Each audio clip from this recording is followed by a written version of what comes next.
Bé, benvinguts, benvingudes a l'últim dels actes d'aquesta jornada sobre Carmelina Sánchez Cutillas en la Universitat d'Alacant. Em toca presentar a Enric Balaguer Pascual i pensant què podria dir d'ell de tot el temps que el conec i tot el que sé, vaig estar buscant què havia escrit recentment i em vaig trobar en una entrevista recent que li fa Joan Borja a Enric en La veu dels llibres i diu sobre el desert i altres palpitacions del nou segle del 2016 que, cite, és un assaig que si vols té com un punt informatiu, com a punt de visió, la literatura. Prova d'aprofitar-ne de la literatura la part de coneixement que trasllada, l'element cognitiu que aporta respecte del món. Per una part, sempre hi ha una informació sobre la condició humana, però per l'altra banda també mire de donar compte del moment que vivim. I jo diria que el meu assaig intenta donar claus o donar-me a mi claus sobre això, sobre la condició humana i sobre el moment que vivim. Crec que aquesta idea resumeix el tarannà de l'obra d'Enric Balaguer, tant l'acadèmica com la de la que podríem denominar prosa creativa, com en el cas de Carmelina Sánchez Cutillas, on hi ha la seva veu autobiogràfica, però també la seva mirada incisiva sobre la literatura i la cultura contemporànies. No debades, Enric Balaguer, nascut el 1959 al Castell de Guadalest, és un dels assagistes i dietaristes més importants de les lletres catalanes actuals.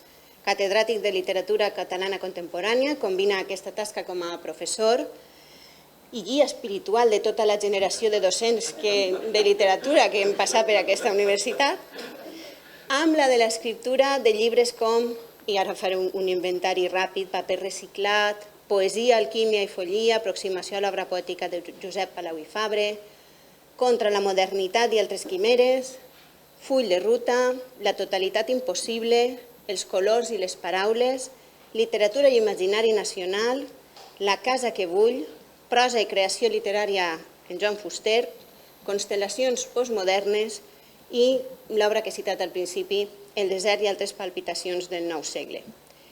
Però avui està així per la seva faceta com a crític literari, com a lector voraç. Segons la seva biografia a la pàgina de l'Associació d'Escriptors en Llengua Catalana, gaudeix molt llegint. És un lector que no se'n pot estar sense llibres, altrament pateix la síndrome d'abstinència. És escriptor perquè és lector. Segons el taoisme, tot el que entra ha d'eixir. Potser engolir paraules i paraules li fa ganes o necessitat d'escriure'n algunes. Per això li hem demanat que ens mostre la seva particular visió de la literatura de Lluís Alpera i de Carmelina Sánchez Cutillas, amb el convenciment que ell, autor de l'antologia 19 poetes de 60, sabrà mostrar-nos el diàleg amb les paraules de tots dos. De fet, em sembla que ha canviat el títol perquè s'aproxima millor a aquesta sintonia entre el poeta alacantí i l'alteana, de manera que, segons em va comentar, passaria a ser la poesia de Carmelina Sánchez Cutillas i Lluís Alpera entre la rebel·lia i l'evocació de la quotidianitat. Així que després d'aquesta anticipació tan suggeridora, m'hi cedeix la paraula a Enric Balaguer. Moltes gràcies.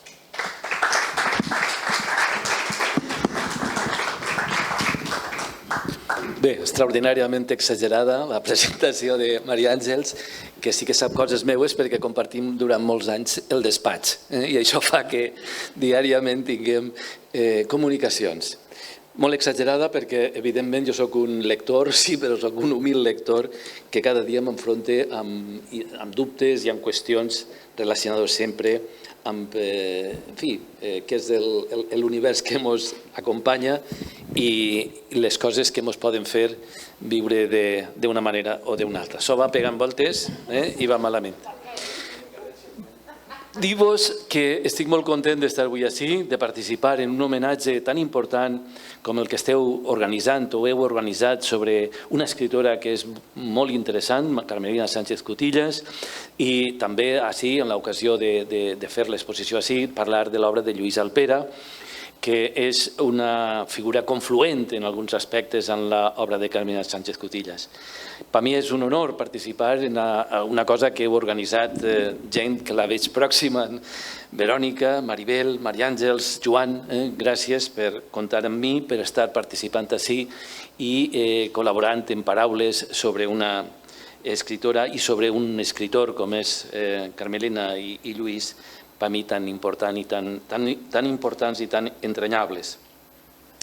I també una salutació especial a dos dels presents que venen de Berlín, la Sujin i Junger, que tenien una curiositat especial per veure què era això del català, suposa, i això de la Carmelina Sánchez Cutillas i de Lluís Alpera.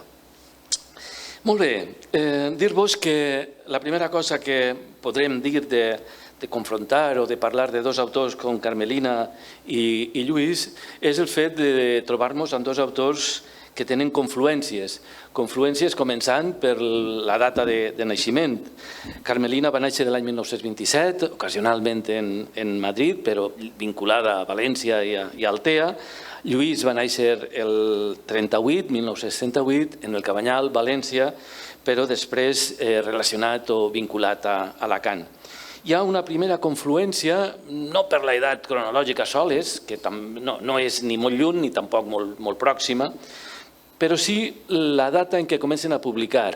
Tant Carmelina com Lluís són autors que es donen a conèixer en els 60 i publiquen els primers llibres en els 60 i això potser és un fet més important que qualsevol altre, el fet d'aquesta participació en els anys 60, que és quan es donen a conèixer. Hi ha una primera confluència, per tant, temporal, si ho mirem així.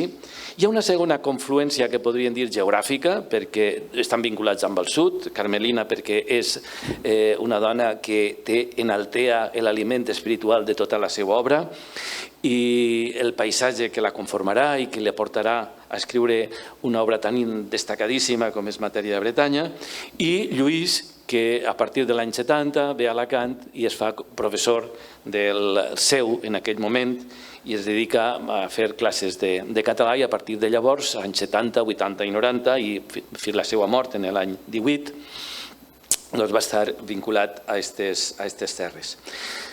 Aquesta segona confluència hi haurà una tercera confluència, que és la confluència literària, perquè podria haver una dissonància en la forma d'entendre la literatura.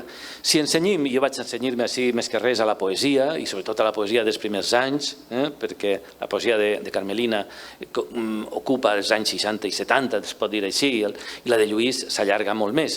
Vaig centrar-me especialment en aquest primer període de poesia de Lluís.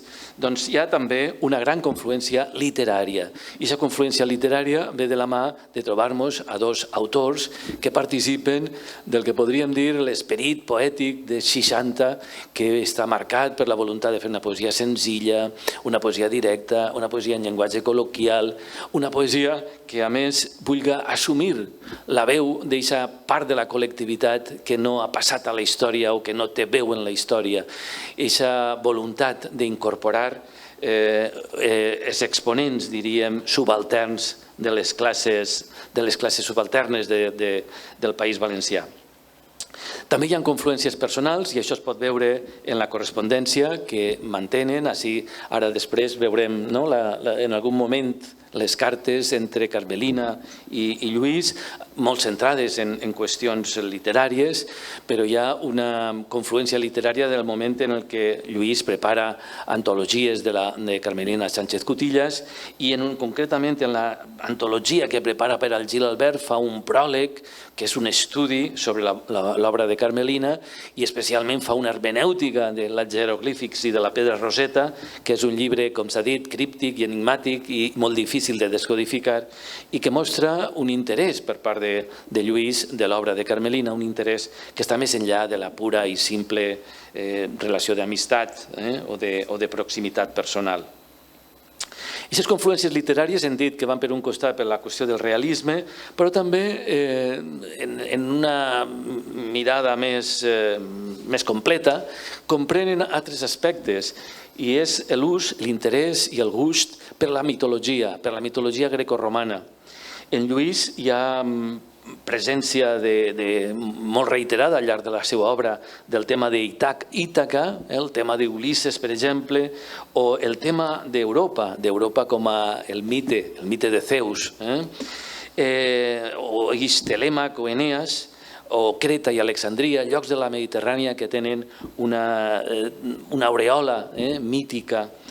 I en Carmelina tenim, sobretot en els jeroglífics, argonautes, Ícar, Orfeu, també mitologia bíblica, també coses de la cultura egípcia. En definitiva, hi ha un interès per tot aquest univers que apareixerà de forma molt clara en els seus llibres.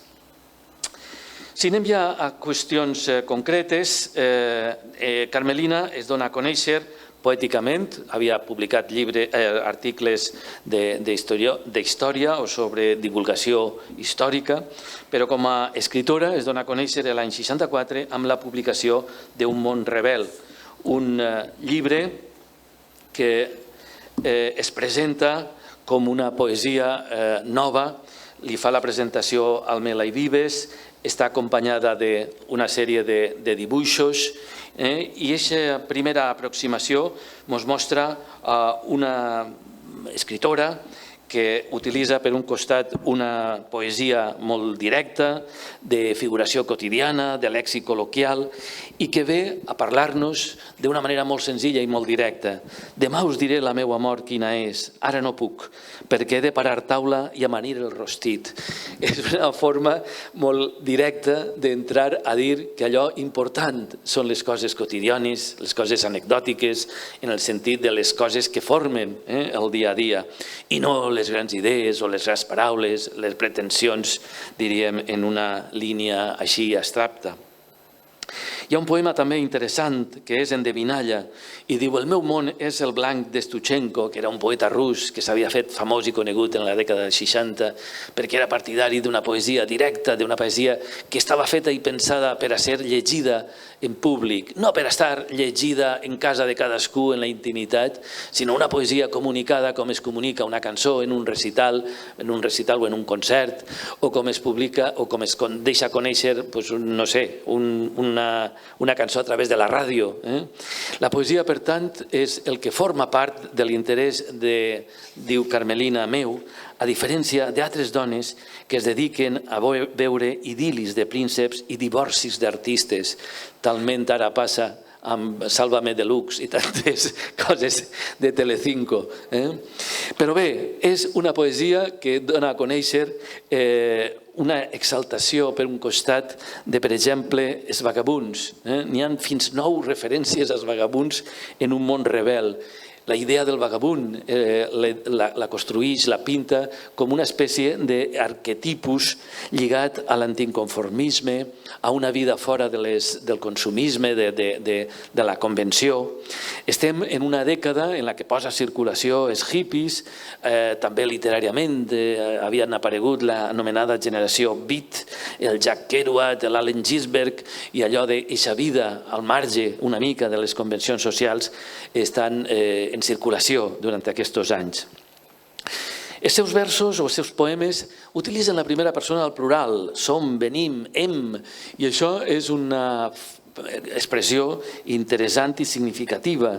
És interessant i significativa perquè ella, d'alguna manera, és una poetesa que diu: tinc la sang diluïda en altres sangs.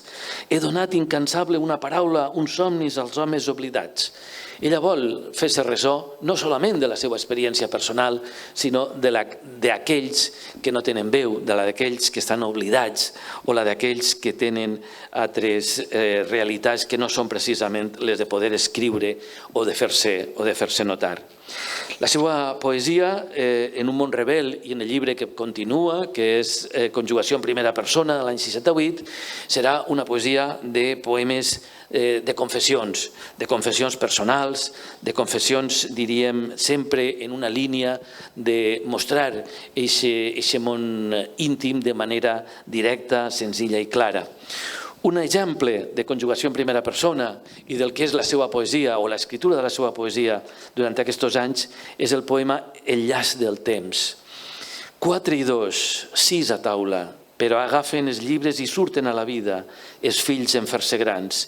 I ara que et mire, alerta, mig pensant en tanta cosa inútil, els diumenges, la casa, enllestir la faena, escudellar l'arròs de cada dia, posar-me al llit per tu, tanta cosa escampada al vent. Voldria dir-te paraules noves, si és possible, però tinc la gola ennuegada d'un silenci amarguíssim. i és fals fins i tot, el ritme del meu pols, car esta marca que duc sobre la carn, el llaç del temps no em deixa retrobar-te. Està parlant en un codi, diríem, íntim, però a la seva vegada ens mostra eixe món tan concret, eixe escudellar l'arròs de cada dia, formant part de les tasques i de les obligacions que ha de fer. Tinc por d'escriure, però no puc deixar d'escriure, per tanta cosa morta, pel mite de la dona, pel treball de la dona, pel dolor de la dona. Així tenim un altre dels vectors de la seva poesia, aquesta reflexió sobre la dona que podem titllar perfectament de feminista, en el sentit de buscar la igualtat. Una altra de les característiques o dels temes que aborda és el tema de la identitat. He posat un panell sobre la identitat, efectivament, constitueix un dels centres que apareix en la seva poesia. En un moment determinat diu, hem perdut la nostra identitat, aquella que es donaren només nàixer com un préstec obligat. Bé, també s'ha de dir que la seva poesia, tot i que de vegades és una poesia que parla de coses tristes i són laments i coses que tenen un to així melangiós.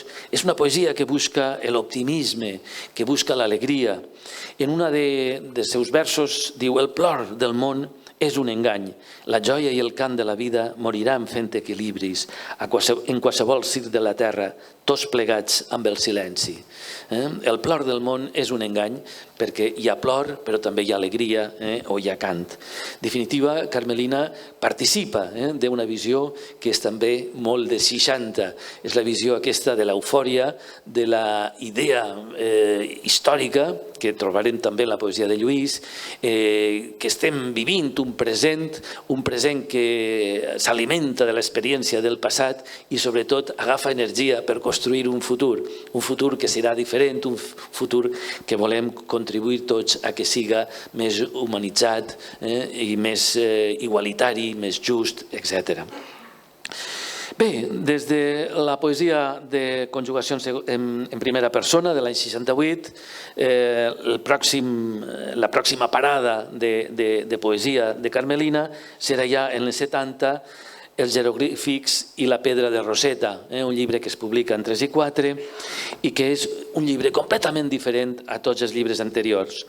És una prosa poètica, una prosa de descodificació difícil que fa servir tota una sèrie de figures mítiques i d'escenaris també estranys, una mica de descodificació molt difícil. Perquè vos feu una idea, eternes migracions de petits estels volant pels marbres negres de la ionosfera. La memòria de l'home es perd entre un camp de llances i tots tenim la gola rovellada. Ai, les taronges naveguen cap a una mar desconeguda i embruixada. Els ponts de la nit s'obren a l'entrega col·lectiva de totes les verges, silenci i roses. Quan la calç esclate al sol del migdia, farem un cercle de llauna argentada i la llum no se'n fugirà. Doncs bé, l'única de les coses que he trobat que s'enfronta, bueno, l'única no, perquè Maria Àngels també ha intentat fer hermenèutica d'aquest poemari, però hi ha poca crítica sobre el significat d'aquest llibre. En paraules de Lluís, es tractaria d'escenificació d'un univers de desitjos sexuals i tots ells molt vestits de tota aquesta corporació mítica i d'aixòs espais mediterranis marcats per una aura, diríem, d'història, de tradició i de llegenda. I la pròxima parada després dels jeroglífics és un llibre petit que porta per títol Llibre d'amic i d'amada. Un llibre que es publica en els 80 i que és un llibre que torna a la calidesa de les paraules, d'eixes paraules senzilles que havien caracteritzat la poesia de la Carmelina en els anys 60. El primer dels poemes diu: sempre que et veig, amor, se'n fa diumenge per tot el trencaclosques dels meus ossos. Mireu quina preciositat. Sempre que et veig, amor, se'n fa diumenge per tots els trencaclosques dels meus ossos. Tenim una poetesa que torna a fer aquesta figuració realista, aquesta figuració de manera quotidiana, amb aquest llenguatge col·loquial, amb aquest també estil narratiu, perquè dona pas a contar històries. I ho fa en un punt intimista. És una poesia, com diu el títol, d'amor, especialment, tot i que l'Eros i el Thanatos es toquen. I l'últim dels poemes és tota també una declaració, o almenys a mi em sembla que és tota un llenç de final que és significatiu. Es diu Jocs d'escacs. I diu blanc i negre, negre i blanc, joc d'escacs. La vida és un gran taulell on els peons volen ser reis, cavalls o fils, i tots els rocs són enemics. De sobte un jorn, al més amunt, una veu diu escac i mat, i cessa el joc. El joc, evidentment, és la mort. Per tant, Eros i Thanatos, però Thanatos al final. Primer Eros i un passeig per tot el que és Eros. Això és, a grans trets i en pinzellades molt ràpides, la poesia de Carmelina, que és una part de la seva obra, perquè té la gran obra per mi, que és Matèria de Bretanya. Si anem a la figura de Lluís Alpera, es dona a conèixer en una època molt semblant a Carmelina. Carmelina havia publicat Un món rebel en el 64, Lluís publica El magre menjar en l'any 63. És un poemari en el que ens mostra una poesia ja feta i treballada des d'una tradició o des d'una pràctica d'escriptura d'uns anys anteriors. És una poesia que assumeix, sobretot en l'última part, la voluntat de ser testimoni. Testimoni de què? De la vida dura que havia estat la postguerra, la vida dura del franquisme, la vida dura de la repressió que havia suposat durant aquests anys el règim polític a l'estat espanyol. En un dels poemes diu: jo ja no puc repetir Sunyon, t'evocaré de lluny amb un crit d'alegria, fent referència a Carles Riba. Carles Riba havia presidit les generacions poètiques anteriors i ho havia fet des de la poètica simbolista amb aquesta construcció de retòrica verbal i en aquesta espècie de llenguatge exaltat i també d'exaltació mental de determinades coses. Ell ja no pot evocar a Sunyon perquè té altres tasques a fer. I aquestes tasques a fer tenen a veure amb el fer testimoni o donar testimoni de la realitat que gira al voltant seu. Però el magre menjar és un primer esglaó del que serà la seva poesia més clara o més nítida i més pròpia durant aquest període, que vindrà en el poemari següent, Dades de la història civil d'un valencià. El títol és tota una declaració de principis, Dades de la història civil d'un valencià. No sembla un llibre de poesia. Primer que res, juga precisament amb això, en posar-li un llibre que podria ser un llibre d'història, un títol que podria ser el títol d'un llibre d'història a un llibre de poesia. I aquestes dades de la història civil d'un valencià tenen a veure amb la història i amb el pas dels anys. Hi ha poemes que s'estructuren a partir d'una cronologia o d'un any. 1939 és un dels poemes més significatius des del meu punt de vista i un altre és de l'any 1960 o fa referència a la cronologia del 60.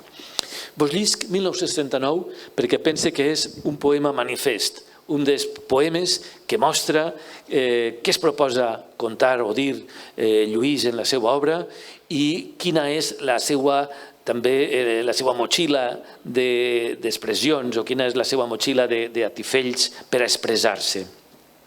El poema diu: era com una gata en zel. Als pocs mesos d'haver eixit jo del ventre de ma mare, enmig de cinglós de les bombes i del pressentiment de l'hora fresca, em va triar aquella gata negra, lluent, d'anunciana. Els escarabats verds dels seus ulls, enguaitar per la finestra, colpejaven tota l'escala del meu esglai infantil. Ella, amb una passa militar, amb uns grunys de to condenatori, s'arrimava als dies més nostres i d'una urpava enderrocava la voluntat de diverses contrades. I ella es bevia la llet que hi havia dins del plat i em pertocava i després marranejava la que no volia. Mirant-me de reull, de sobte, pegava un bot i es posava al meu costat. I de nit, darrere nit, m'arrapava.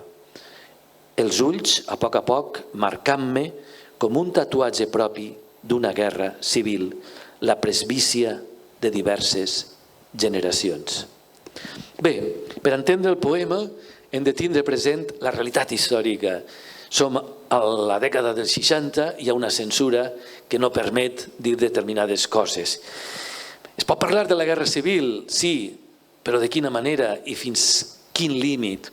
I així, per si acas algú poguera tindre la tentació de censurar el poema, es parla d'una gata en zel, però una gata en zel que a la seva vegada fa passes militars i grunys en un to condenatori. És a dir, està parlant d'una cosa i està parlant d'una altra, amb la voluntat de crear un equívoc possible de cara a la censura.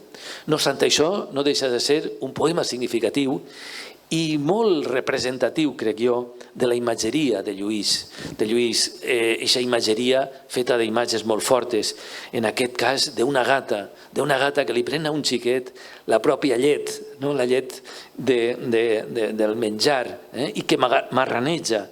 Però és que després l'arrapa i li arrapa les nines dels ulls. La imatge és fortíssima.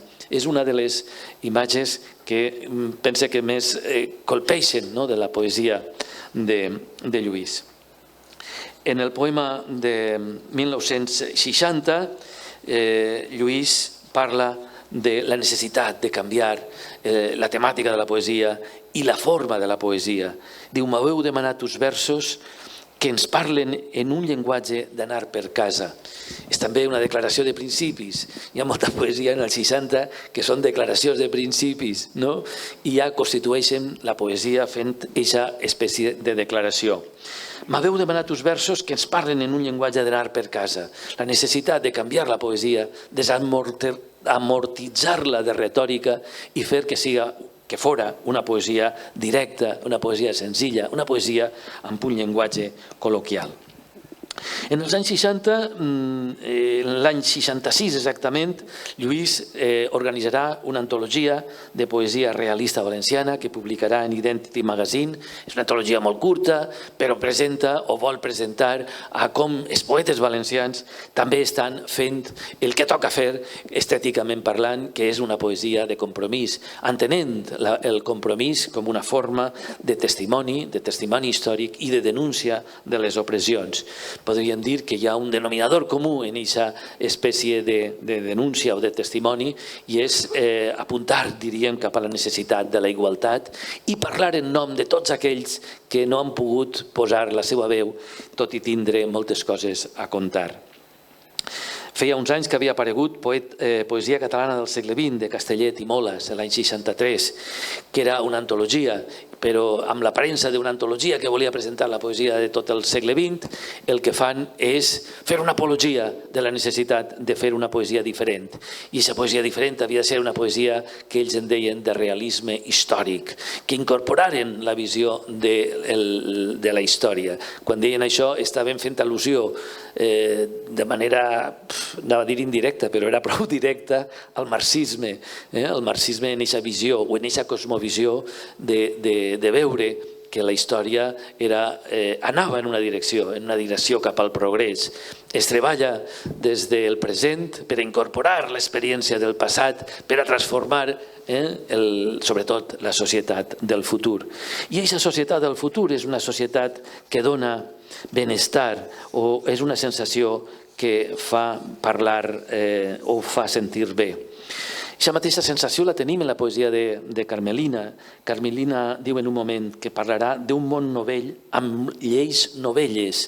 Aquesta societat del futur, aquesta novetat que guarden com una espècie de talismà està present en tot el que és l'exercici poètic d'aquesta època. Bé, si passem pàgina o passem simplement del poemari de dades, el poemari següent és Trencars versos d'agost, és un poemari de transició, l'any 71, i després vindrà un silenci, poèticament parlant, en la dècada de 70. En 1980 es reedita l'obra completa publicada fins a aquesta època en 3 i 4, amb el nom de Dades de la vida civil d'un valencià, i continua, per tant, es pot dir el silenci, fins a l'any 85. I l'any 85 es publica un poemari que causa el mateix impacte que els jeroglífics pel que fa a l'obra de Carmelina. I el poemari es diu «Surant enmig del naufragi final contemple el voluptuós...» contemple totes i cadascuna... Perdó, contemple el voluptuós incendi de totes i cadascuna de les flors del núbil hibiscus. Llegir-lo és ja cansat. És tot una declaració de principis, però una declaració de principis que està a les antípodes de les declaracions dels principis dels 60. Així ha hagut una evolució de la societat, per descomptat, però també ha hagut una gran evolució del que podríem dir l'estètica i de la literatura en tots els sentits i fins i tot també de la ideologia. Lluís s'endinsa en un món que fa servir el barroc de moltes maneres, començant pel títol, que és un títol barroquitzant, però el poemari està ple d'al·lusions barroques, aquesta sensació de que la vida és efímera, aquesta sensació de que cal la voluptuositat i al mateix temps que la voluptuositat recorda la mort. Això és molt barroc, aquesta sensació de que sí, hem de fer, aprofitar la vida, la voluptuositat, però memento mori, la mort. En un moment determinat, diu un poema de Surant enmig del naufragi final, retòrica i sexe al capdavall augmenten la destrucció de la vida. Retòrica i sexe, al cap i a la fi, augmenten la destrucció de la vida. Bé, aquesta referència barroquitzant està al servei de donar compte d'una experiència personal lligada a l'hedonisme, lligada a la voluptuositat, al descobriment de moltes coses. Utilitzant de vegades una figuració que sorprèn per l'habilitat. En aquest cas, per exemple, recorre al barroc romà o a parlar d'edificis de Roma o fragments d'un viatge a Itàlia per a recordar-nos coses que estan parlant d'unes altres, és a dir, parla de la serp de Bernini fugint de la Piazza Navona i així hem de llegir els lectors un tipus d'història diferent al que és el simple passeig per la ciutat de Roma. Doncs bé, aquest serà un gir que tindrà en aquest poemari la seva expressió més, diríem, l'eclosió més intensa i la seva expressió més notòria, perquè en el poemari següent, que serà Tempesta d'argent, de l'any 86, Lluís recupera una altra veu, recupera o modula, diríem, la veu. Ja no és la veu de 60, però tampoc serà la veu de Surant i s'apunta cap a una expressió molt més, com ho diríem, anava a dir sensata, però no és la paraula, una expressió més clàssica. L'exponent de la qual podria ser aquest poema Poètica, que a mi és un poema que sempre m'ha agradat molt, i que diu així: cercaràs el goig de la bresquilla a través de les pells perfumades. Faràs justícia a la bellesa dels colors i a l'estetització de les formes. Destacaràs fins i tot la subtil delícia de la seva sentor. I després hi diràs la teua, aquella irresistible passió pel pinyol, despullament agosarat i suïcida de la paraula, seducció del teu abisme pel jo més nu i misteriós. Bé, parle del que parle, ja no és barroquitzant, ja no és un viatge a la Roma barroca, ara ens parla de la bresquilla. I la bresquilla, amb tot el que té de simple, de directe i de quotidià, esdevé com l'expressió del món que desitja. Extraure la pell perfumada, extraure la delícia de la sentor, però sobretot la passió pel pinyol, perquè el pinyol el defineix com aquest despullament de la paraula i aquesta seducció per l'abisme del jo més nu i misteriós. No deixa de ser inquietant, eixe jo més nu i més misteriós. Hi ha com una declaració de principis del que és una introspecció, però una introspecció portada també de la manera el més expressada, si més no, de la manera més senzilla possible, amb la paraula despullada. No ens barroquitzem, no busquem aquesta imatgeria tan barroquitzant o tan intensa com de l'època anterior. Bé, com expliquem tots aquests canvis i com expliquem aquesta, diríem, deriva que participen, diríem, en paral·lel, per un costat, Lluís Alpera en la seva poesia i Carmelina en la seva obra. De forma diferent, perquè el jeroglífic no és el mateix que el tombant de Surant, però sí que hi ha un paral·lelisme que està prou clar. Jo crec que el que passa a aquests autors és que viuen molt intensament la seva època.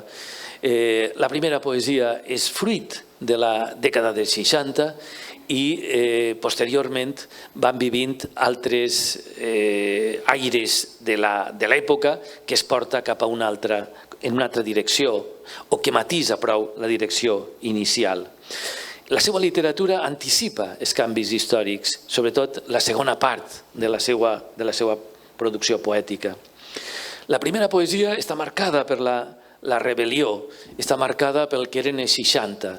Els anys 60 van ser anys d'un gran furor, d'una gran rebel·lia, d'una gran transformació. El món estava cul per amunt. Els països d'Àfrica començaven a viure la descolonització. El mapamundi va canviar en pocs temps. Recordem, si a cas, una de les guerres colonials més destacades perquè estava pròxima, la guerra d'Alger, i acaba amb un període d'imperialisme i de colonització. L'Església Catòlica en els anys 60 intenta modernitzar-se, fa el Concili Vaticà II, el papa Joan XXIII, la idea de que l'Església necessita un aggiornamento, cal ser diferent. Els retors deixen d'anar vestits com anaven vestits, en casulla i tal, i van en trajes normals. La missa es fa en un idioma que ja no és el llatí. Deixen la sotana, perdó, no és la casulla.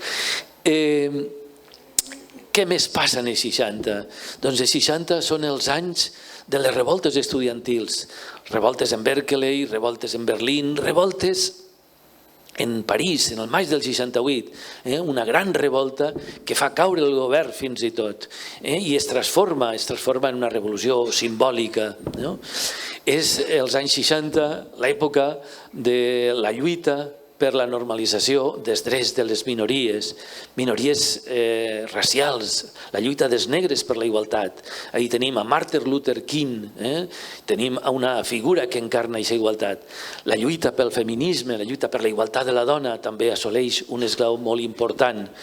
Hi ha, per tant, tota una sèrie de coses que van creant una sensació de necessitat de canviar, de transformar la realitat. Abans he fet referència als hippies, també caldria fer referència a això, a tota una forma de vida nova que irromp, una forma de vida nova que intenta dir-nos que no cal viure les convencions, com sempre s'ha viscut. Es pot viure d'una altra manera, es pot viure sense el consumisme, es pot viure sense la necessitat de treballar una sèrie d'hores al dia com fan la gent tradicional. Es pot viure combinant el plaer, l'hedonisme amb les obligacions. Bé, els anys 60 són moltes altres coses. És també la revolució cubana i una icona com el Che Guevara. No sé si heu vist aquella foto del Che Guevara assassinat a Bolívia, que té pràcticament les característiques i els atributs de Jesucrist. És un Jesucrist, el Che Guevara. Per això aconsegueix precisament convertir-se en una icona i una icona tan important. Doncs bé, la dècada dels 60 són moltes altres coses, també en aquesta línia de furor i de transformació i de canvi. Són els Kennedy, que eren unes figures que canvien el panorama d'aquesta gent política que és vella i que té pràcticament ja portar en la seva forma de vestir el conservadorisme. els 60 són també els Beatles i tot el que significa els Beatles, vida psicodèlica, però també canta a la felicitat. Tot això és el món. A l'estat espanyol es vivia d'una manera diferent, es vivia la dictadura, però tot això també arriba, comença a arribar tots aquests elements que són elements o ingredients de transformació. En l'estat espanyol el franquisme impedeix que es visca totes aquestes coses d'una manera natural, però arriben coses, arriben revoltes. L'any 62 hi haurà unes vagues a Astúria, hi haurà contínuament revoltes estudiantils, sempre controlades. El règim necessitarà fer o declarar l'estat d'excepció l'any 69. Hi ha, per tant, una espècie d'estat vigilant, d'estat repressiu contínuament. L'Estat intenta modernitzar-se, o el franquisme, el règim intenta modernitzar-se en raó del 25 aniversari del franquisme i del que anomena 25 anys de pau. Bé, tot això són pinzellades per a fer-nos entendre precisament tots aquests missatges que trobem en la poesia de Carmelina i de Lluís a favor de tota aquesta mena de canvis. Si ens acostem al món valencià, hauríem de fer referència també a la importància que va tindre l'aparició de nosaltres els valencians a l'any 62, que marca un abans i un després en el valencianisme. Eixa aposta, diríem, optimista per la transformació, diríem, de la realitat. I si anem a altres formes artístiques, podríem fer referència a l'equip Crònica i a l'equip Realitat, que també portaven en el terreny de la pintura una transformació estètica que anava en la línia del que anaven ells. Tot això són els anys 60, però al principi dels 70, a nivell d'estètica, la cosa comença a canviar. Encara està el franquisme mor matant, el afusellament i el judici de Burgos. Tot això quedarà present i estarà present, i els escriptors participen d'esta lluita antifranquista, però ja n'hi ha una literatura que anticipa uns canvis i una literatura que reclama que el poeta o que l'escriptor deixi alguns temes fora de la seva obra. No es necessita escriure una poesia que parle de la necessitat de la subversió o de l'atac al règim. Hi ha un poeta que va ser professor en aquesta universitat que deia que parlar, Guillermo Carnero, que deia en un dels seus versos que qui parla en nom dels altres és un impostor. Si ens sentira dir-ho en valencià li hauria molestat, però jo no pense dir en castellà. Qui parla amb el nom dels altres és un impostor. És a dir, el poeta no pot parlar en nom dels altres. Penseu com Carmelina i com Lluís li donaven la veu als altres, intentaven parlar en el nom dels altres.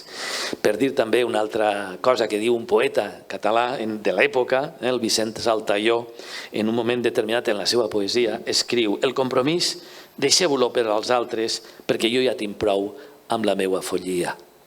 I era veritat, és un foll completament, i tenia prou en la seva follia. Quin mal de cap ens ha donat.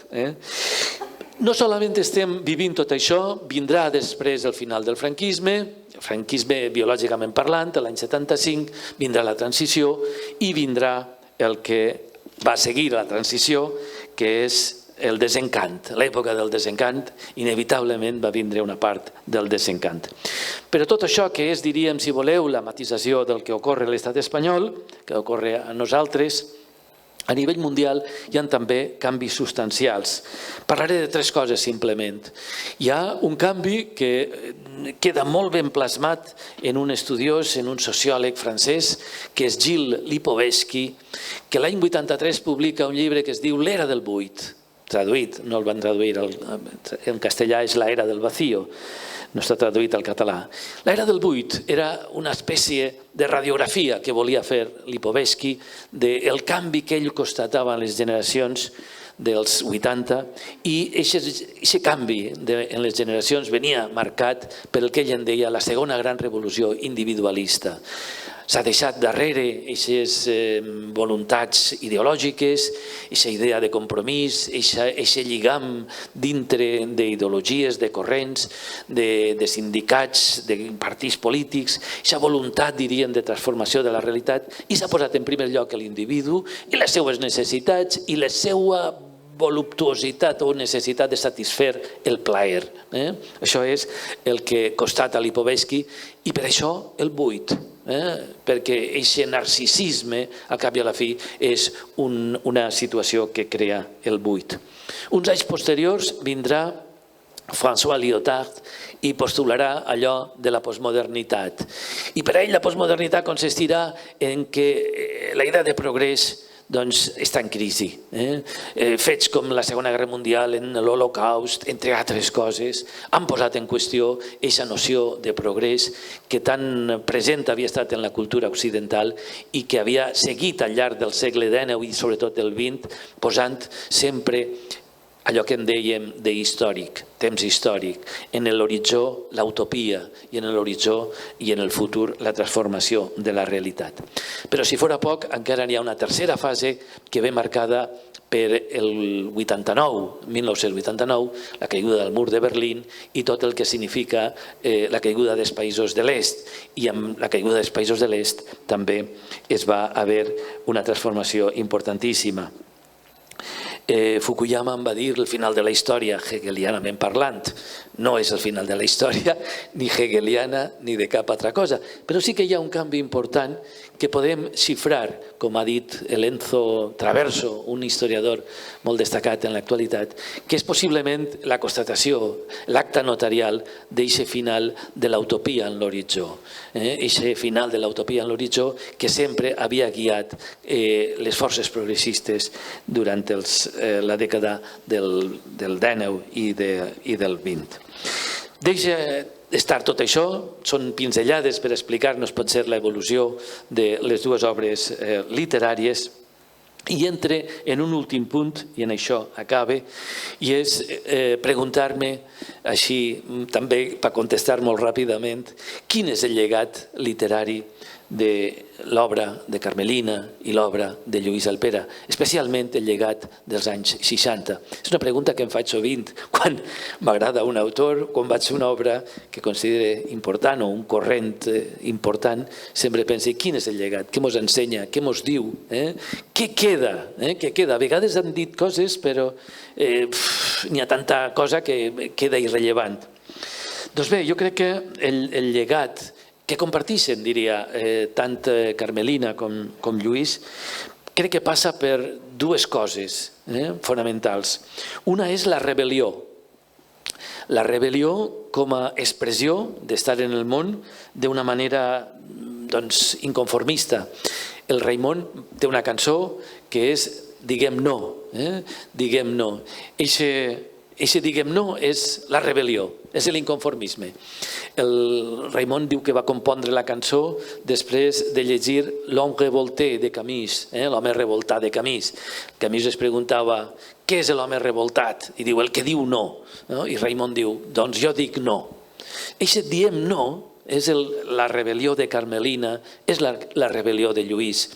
Eixe no és un no a l'opressió, a la dictadura, al silenci de les classes subalternes, és un no a l'opressió de la dona, és un no a l'opressió de les minories, és un no a moltes coses, però és eixe posat transformador i eixe posat que demana la no comoditat, el no star system, el no estar a favor, diríem, del sistema. I l'altra gran part del llegat que crec que ens deixen les obres de Carmelina i de Lluís té a veure amb el que he posat en el títol de la xerrada, que és l'evocació de la vida quotidiana. Eixe posar en un poema que uno ha de escudellar l'arròs i que uno ha d'amanir el rostit o senzillament de parlar de paraules, d'anar per casa, d'aquesta necessitat de fer que la poesia baixi al carrer, de que la poesia tinga aquest llenguatge directe, aquesta capacitat de comunicació.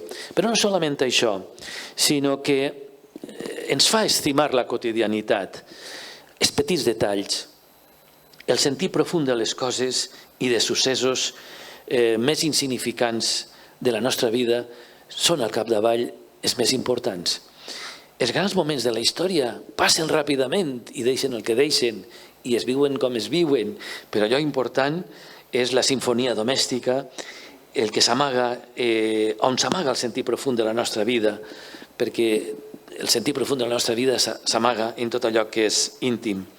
És la vida de tots els dies la que es fa més rica, és la vida ordinària la que al capdavall podem fer extraordinària, perquè el fet de ser-la extraordinària no està en la qualitat de la vida, sinó en la mirada i la forma en què tractem aquesta vida ordinària.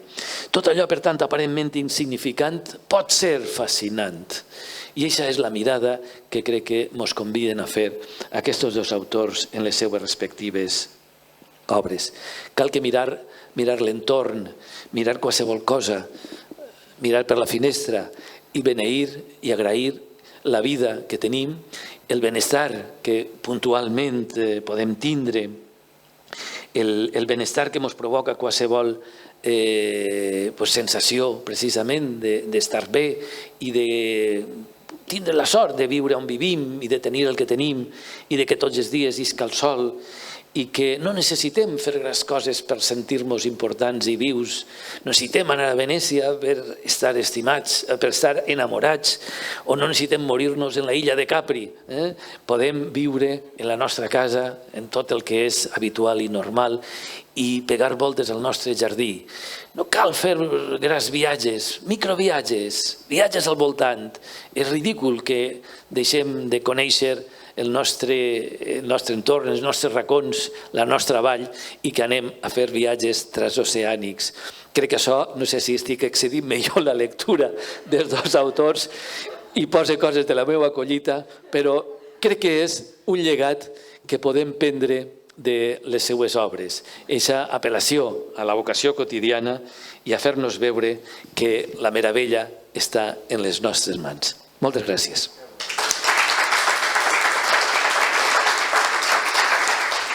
Bé, no sé, jo no tinc preguntes perquè crec que efectivament la lectura, el diàleg que has fet entre les dues veus poètiques ha sigut del tot encertada. Crec que sí que ens envien aquest missatge. I només volia dir-te una cosa, i és que Carmelina naix en el 21. Ella ja sé que en tots els llocs posa, però hem descobert enguany que realment el seu any de naixença és el 21, el tenia ocult, i per això enguany hem pogut fer el centenari del naixement, perquè era una dona misteriosa, tant com els jeroglífics, més o menys, i no volia que se sapiera l'edat real. Però així tot, la lectura comparada crec que ha sigut del tot profunda i encertada, i crec que és això el que ens diuen els autors. No sé si això de no anar-nos de creuer o tot això no ho tinc clar, però sí que gaudir de la meravella quotidiana em sembla que és la frase que resumís les obres dels anys 60, almenys, dels dos autors. No teniu preguntes, no? Esteu pensant-ho? Esteu metabolitzant tot el que heu escoltat? Doncs si voleu ho deixem així i res, agrair-vos l'assistència, agrair-li a Enric molt efusivament aquesta lectura que li hem demanat i que efectivament ve a tancar amb una manera fantàstica aquesta jornada. I res, doncs moltes gràcies per la lectura i ens veiem en els llibres.